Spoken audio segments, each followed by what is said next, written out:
Hai, apa khabar? Bertemu lagi kita dalam perkongsian kali ini.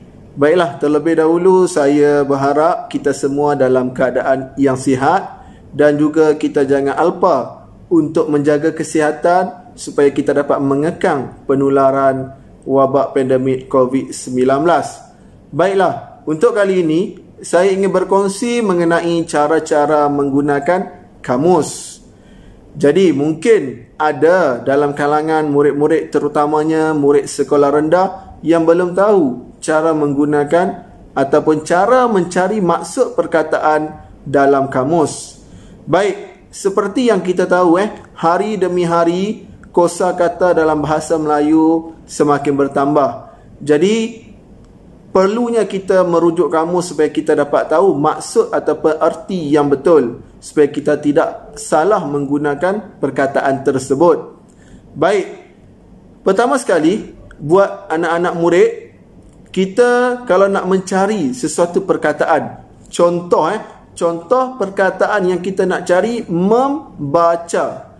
Baik, terlebih dahulu saya menunjukkan, saya menggunakan kamus ini, Kamus Dewan edisi keempat. Edisi keempat ni diterbitkan pada tahun 2015. Jadi sudah 5 tahun lah. Jadi masa sekolah saya masih menggunakan kamus ini.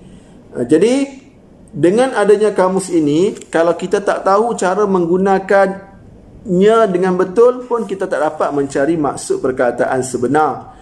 Baik, saya ulang kembali Contoh nak mencari perkataan ataupun maksud membaca. Baik, dalam perkataan membaca, kita kena faham. Membaca, kita kena kenal dulu mana kata dasar. Dalam perkataan membaca, apa kata dasar yang terdapat dalam perkataan tersebut? Jadi sudah tentu kata dasar yang terdapat dalam perkataan membaca ialah baca. Bila kita tahu kata dasar, barulah kita dapat mencari perkataan dengan mudah. Baik, kenapa kena tahu kata dasar? Bila kita tak pasti apa kata dasarnya, kita tak boleh mencari perkataan dengan betul mengikut susunan abjad. Contoh saya tunjuk. Baik, daripada perkataan membaca, kata dasarnya ialah baca. Baca bermula dengan huruf B. Okey, itu tujuan kita kena tahu kata dasar supaya kita tahu apa huruf yang kita nak cari. Jadi baca ni kita tahu bermula dengan huruf B. Jadi dalam kamus ini kita cari huruf B dulu.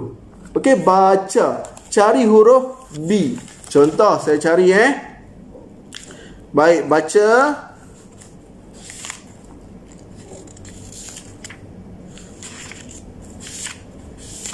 Baik, sekejap saya sedang mencari.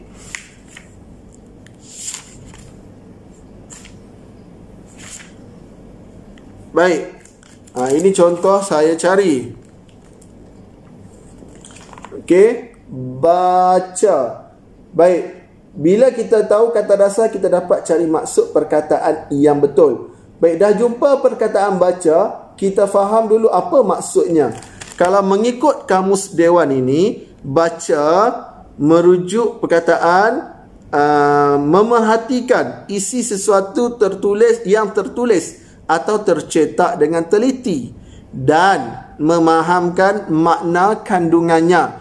Baik, untuk pengetahuan adik-adik juga, dalam kamus Dewan, bila dah jumpa kata dasar baca, akan ditunjukkan juga contoh membaca. Apa maksud membaca? Kemudian apa pula maksud membacai? Kemudian membacakan dan terbaca. Jadi kesimpulan yang boleh saya buat, kenal pasti dulu apa kata dasar dalam perkataan yang kita nak cari.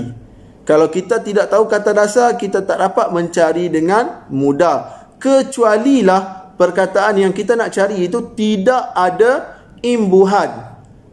Faham? Jadi kalau tak ada imbuhan, tidak jadi masalah. Kita dapat cari perkataan terus dalam kamus. Jadi dengan perkongsian ringkas ini, saya berharap adik-adik ataupun anak-anak murid sekalian dapat faham dan boleh menggunakan kamus dengan baik. Sekian, semoga kita berjumpa lagi dalam perkongsian akan datang. Sekian, terima kasih. Bye-bye.